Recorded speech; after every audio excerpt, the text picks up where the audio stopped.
McGraw-Hill Ascent Audio presents Flip the Switch. Activate your drive to achieve a freakish level of success. By Coach Micheal Burt. Narrated by Verner. A message from Coach Burt. The day my life changed forever. It was a Saturday morning in Mount Juliet, Tennessee, and I was sitting in a workshop taught by a Vietnam veteran whose name was Bob.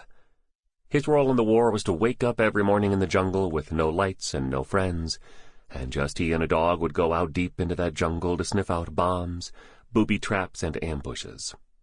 Imagine what you would have to tell yourself in that situation. Imagine the mental and physical toughness you would need, and the instincts you would have to cultivate. Bob mentioned that the dog had a certain type of drive, called a prey drive. This term intrigued me, as I had never heard it before. Prey drive, I thought. What is that? I Googled the term and found this meaning: the instinctive inclination of a carnivore to find, pursue, and capture prey. Wikipedia. As I thought about this concept, I realized that this definition articulated what I was activating in the people I was coaching, and what I had been doing my whole life. I believe humans to have a prey drive. Only it's not about killing prey. It's about pursuing a target or goal with a persistence and intensity until completion. From that day forward, my life would be focused on teaching people how to activate this drive, so they could discharge the kinetic energy inside them toward some defining ambition. Over the years, my definition evolved. I now define the prey drive in humans as an instinctual ability to see something either with the eyes or in the mind, and have the persistence and intensity to pursue it through to its logical conclusion. The prey drive is necessary in all parts of your nature: body, mind, heart, and spirit. So, to become the person you envision yourself to be, I believe you have to activate both your potential and your prey drive physically, mentally, emotionally, and spiritually. To initiate an activity, your physical drive must be activated. To care about something, your emotional drive must be activated. To be interested in something, your mental drive must be activated. To go deeper in your spirituality, your spiritual drive must be activated. Different people are activated in different ways based on their past scripting and the triggers that initiate something inside them to take an action. The range of triggers is endless and can be found in both negative and positive experiences. A lack of belief from others, or an affirmative belief from others. A put-down or a compliment. A slight or a high-five. A competition or a game to play and win.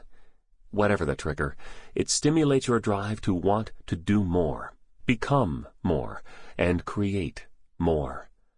Activation happens when something external turns your want to up a notch and switches to a higher gear that helps you expand your mind and your actions. Despite our typical reactions, galvanizing stimuli are a good thing, not a bad thing, which is why you should be thankful for the things that happen in your life, even the negative ones. They don't happen to you, they happen for you. There have been 5 activators that I am most grateful to have happened for me. Fear. Because without it, I most likely wouldn't take the levels of action I need to win at the highest levels. Fear is our friend.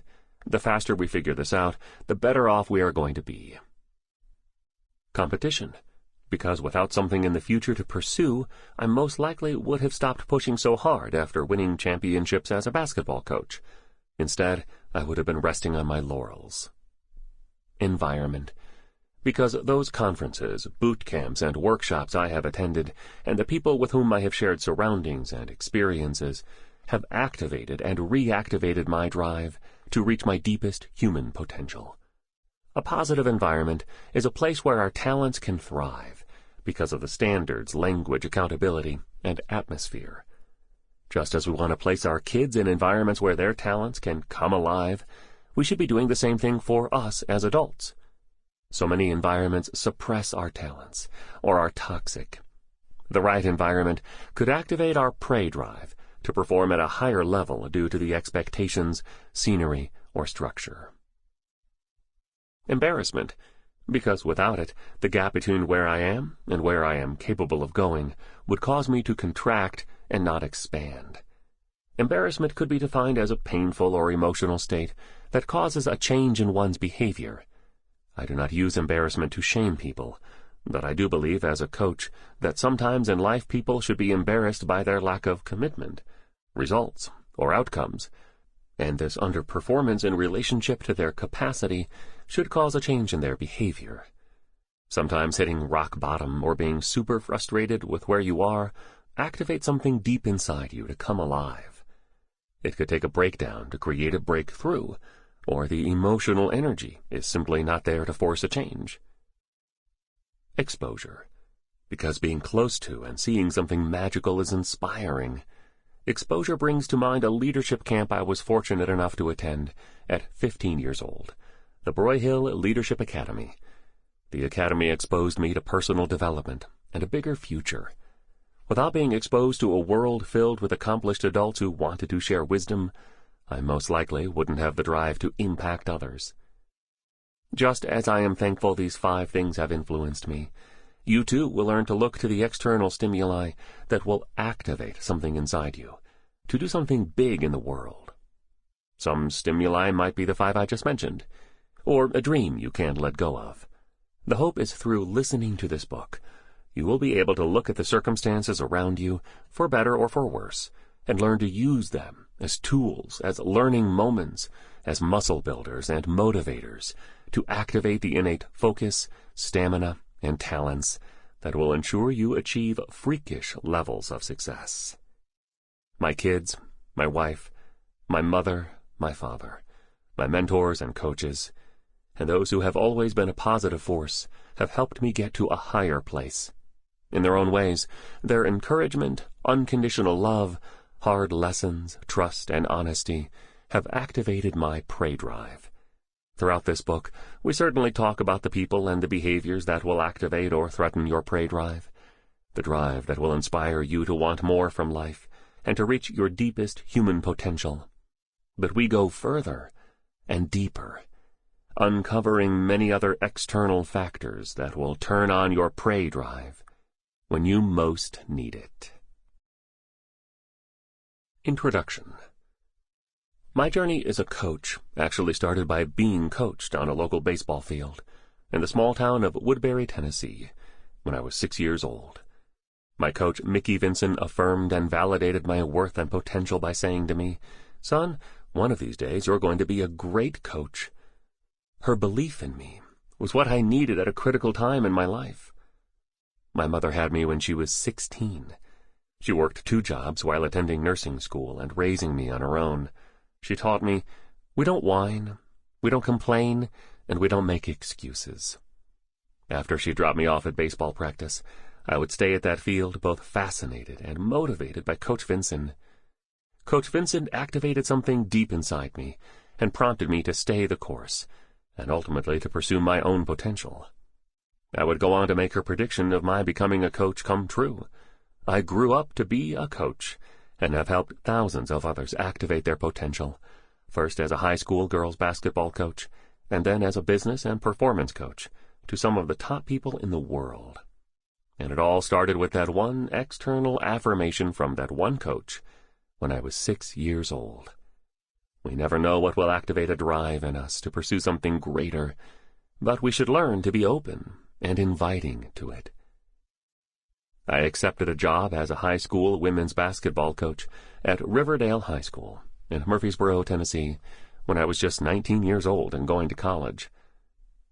Women's basketball was always big in our state, thanks to the accomplishments of the team at the University of Tennessee, led by the famous Pat Summitt, the women's team head coach. Coach Summitt won over 1,000 games as a head coach and 8 national championships, and she inspired many coaches to be their best and to play at the highest levels. I treated my program like it was the same as the University of Tennessee's. At that time, my life's path was to win a championship at a school that had never won one, and then proceed up the coaching ladder to become a similarly successful coach as Pat Summitt. I was obsessed with this dream, and it was really all I could think about for over a decade. I began as the coach of the freshman team, and by the age of 22, I had become the youngest head varsity basketball coach in the state of Tennessee, at the second largest high school in the state. With 30 girls a year to inspire and guide toward activating their greatness, I jumped in the deep end of leadership and psychology quickly.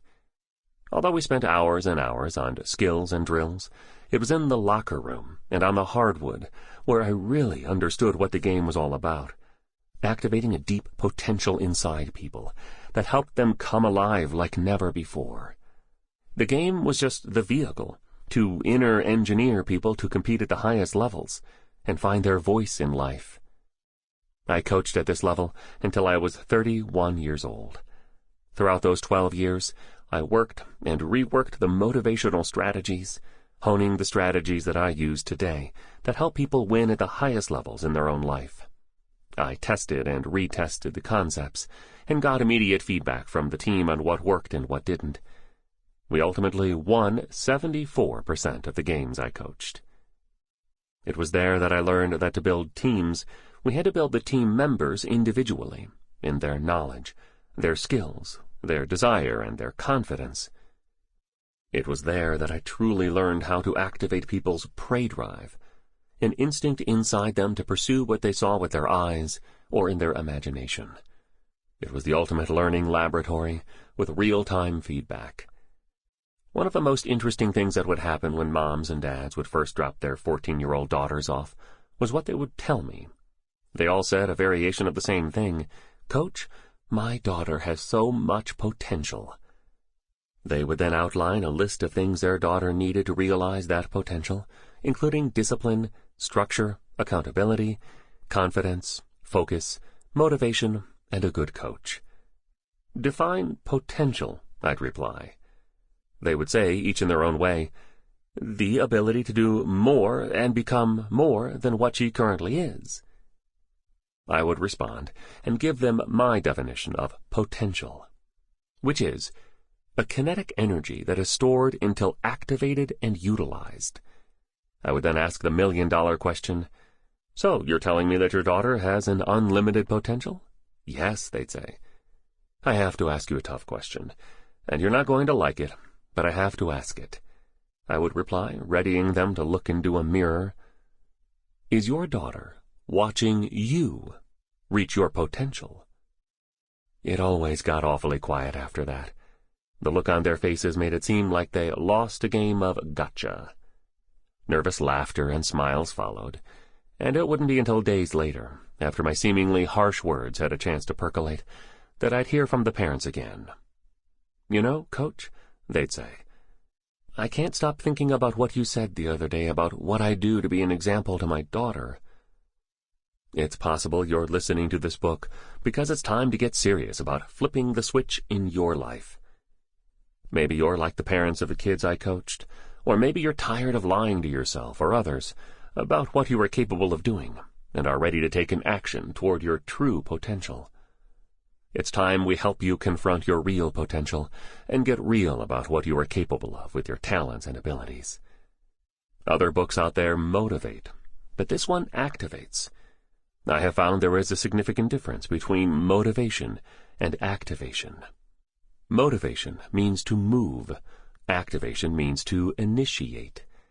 I believe each day you have to initiate. You have to start. You begin your day with a certain set of actions. You make outbound efforts to grow your business in sales and revenue. You initiate ideas with strategic partners. You initiate follow-up or bring deals to a close. Nothing happens until something is started, and that start begins with you. This is why learning how to initiate is so critical daily to creating a future outcome. You imagine, and then you initiate. We can become motivated for a short period of time, but I believe motivation is fleeting. I like to call it cotton candy. It tastes good, but its sugar dissolves quickly. Think of initiation as the ability to kickstart something in your life, to overcome the inertia that has held you back from finding, packaging, and utilizing your talents to the highest degree. For many, They don't even know what they are truly capable of until their switch is flipped. This was something my wife, Natalie, experienced. From the age of 21 to 24, Natalie was a drug addict, many times using hardcore drugs almost daily, until one day, thankfully, she stopped, cold turkey. At 30, Natalie, who was not my wife at the time, found herself selling cell phones for a company similar to Verizon. Natalie lacked direction, clarity, and a vision for her bigger future. Although good at her job selling cell phones, this was not her true talent. Her company, seeing the potential in her, paid $50 for her to come to one of my workshops on my book, This Ain't No Practice Life. She sat in the back corner and scribbled notes feverishly. It was the first self-development workshop she had ever attended. After the workshop ended, Natalie found me and said, "Nobody has ever activated my interest in my own potential like that. I believe I have dreams and goals, but I'm not sure what to do with them or even what they are." I asked her some simple questions. 1, what do you love doing? This is passion. 2, what are you good at doing? This is talent. 3, where is there a need you can fulfill with your talent? This is monetization. 4, what is your conscience telling you that you should be doing? That one conversation led to Natalie's simple answers. 1, I love hospitality and design. 2, I'm great at taking care of people and making them feel comfortable. 3, I think I would like to start my own catering company. 4, I think I'm supposed to be doing that instead of what I'm currently doing. Natalie's prey drive to seek out and pursue was activated. We would go on to get married and have 2 beautiful children and an extraordinary life. My wife now handles all the design and redesign of our retreat properties around the country.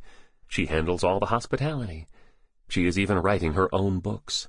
And we do couples retreats, working with as many as 20 couples at one time on alignment, vision, and talents.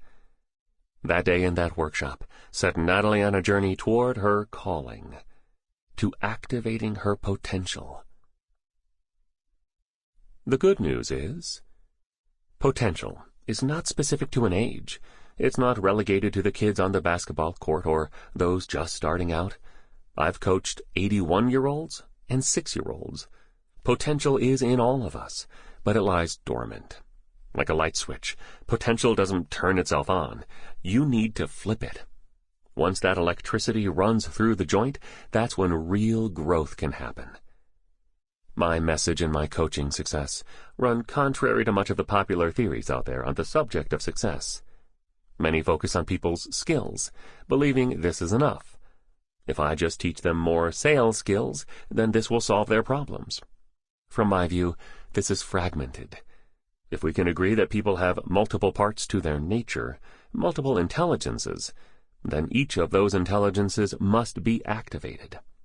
For example, only teaching basketball skills like dribbling, passing, or rebounding will do nothing if players don't know the strategy to use to apply the skills, nor possess the confidence and drive to implement the strategy to show off their skills. Until you activate the prey drive in a person, teaching skills is futile, because the person doesn't have the desire to move toward a target. This is why I start first with the prey drive, and then move to the person's other intelligences. The greats learn to constantly look for the things that activate and reactivate their prey drive to help them play in a heightened state. What activates them can be anything from studying, watching interviews and videos, or going to events and seminars. Whatever captures their interest. They might even be personally coached by the people who have a skill or talent they become interested in. The greats are interested in reaching their deepest human potential, which is where you have to start. If you are not interested in finding another gear, self-actualizing your potential, or getting to a new level, then you won't be interested in understanding what activates the gear in you. Discovering what activates the gear in you takes introspection, awareness, and trial and error. Some people come up with an imaginary sleight to activate them. This is where something didn't actually happen, but you created it in your mind. You can see this in action in the documentary about Michael Jordan, The Last Dance. The documentary shows Jordan, one of the greatest basketball players of all times, constantly looking for anything that would activate his drive. If he perceived a rejection or challenge from others, whether he imagined it or it was real, he immediately went to a higher playing field. You have to find that which activates your drive to expand.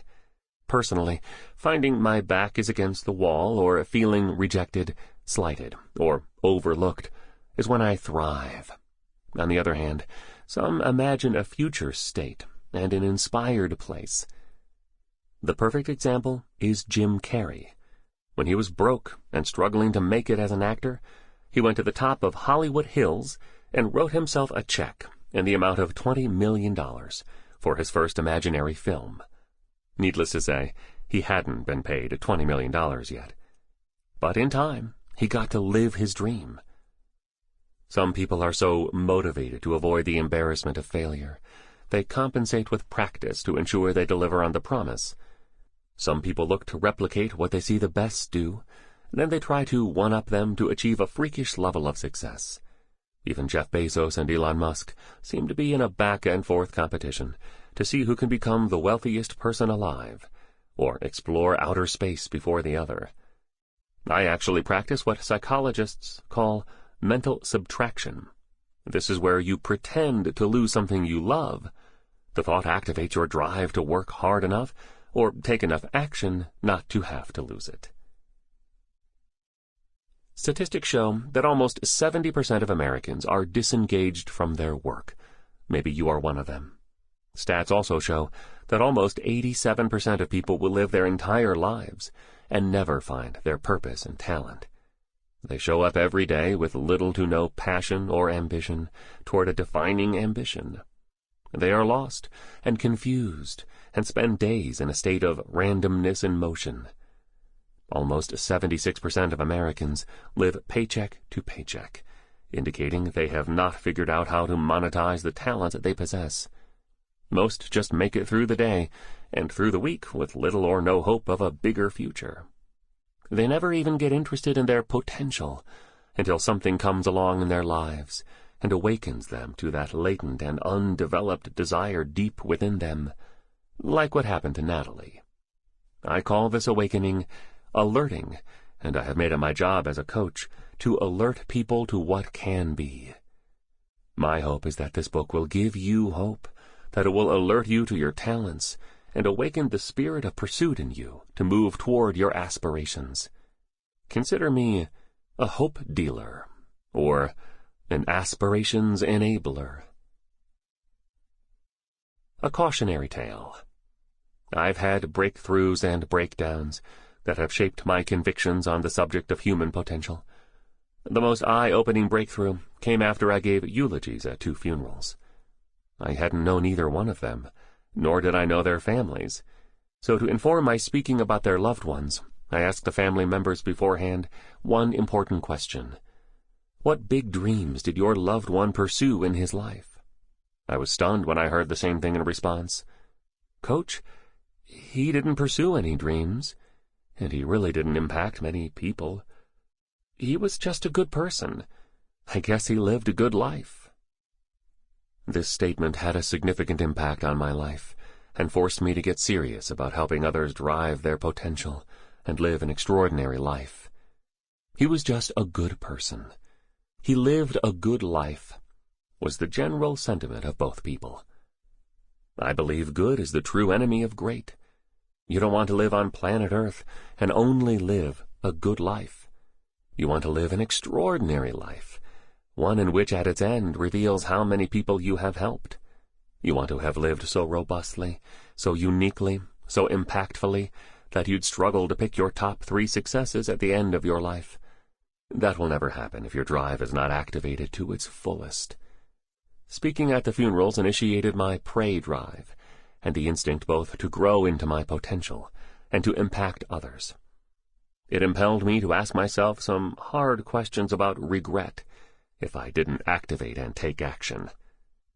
If the recipe for regret is to just be good, what are the ingredients for a great life?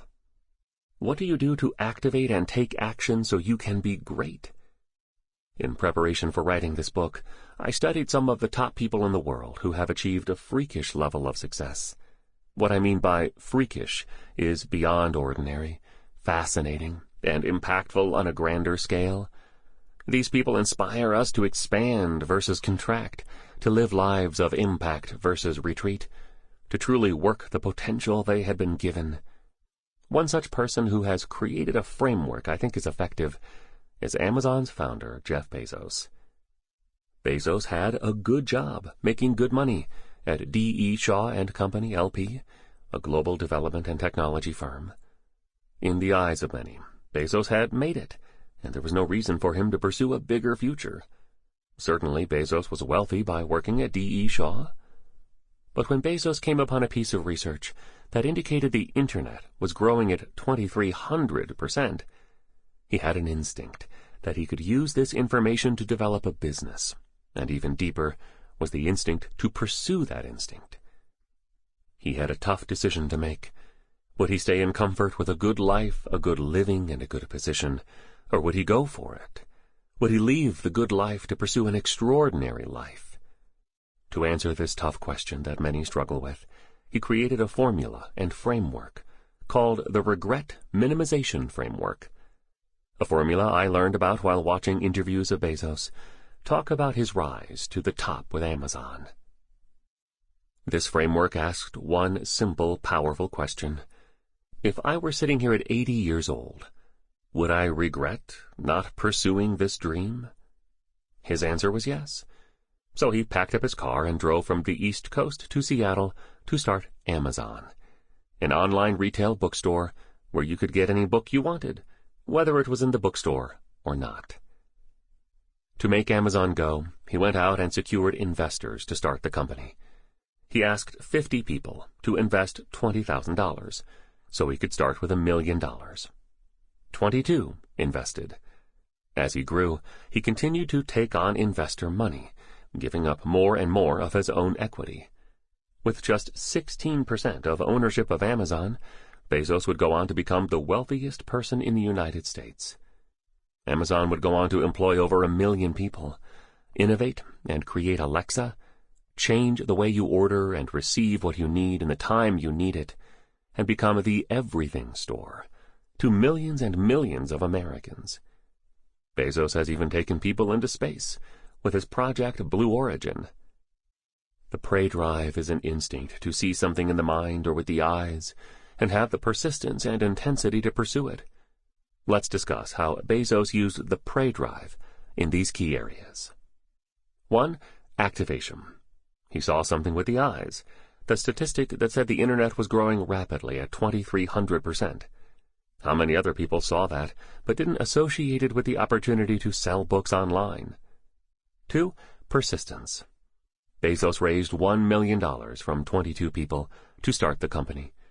Many passed on the idea, and Amazon didn't show a profit for almost a decade, taking all the money it made and pouring it back into the customer obsession that makes Amazon incredible.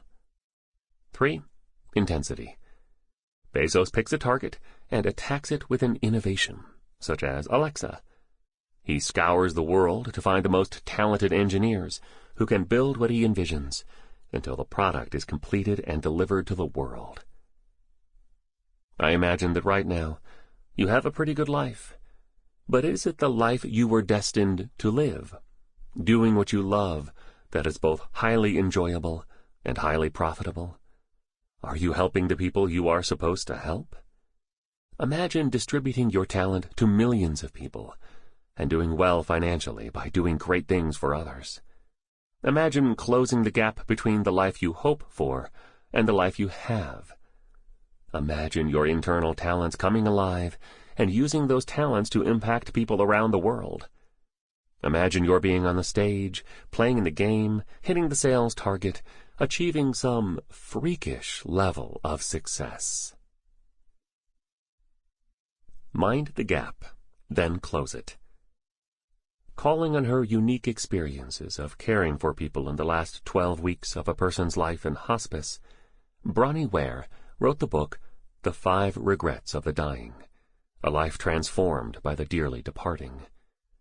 She found that men and women had similar regrets. Sample complete. Ready to continue?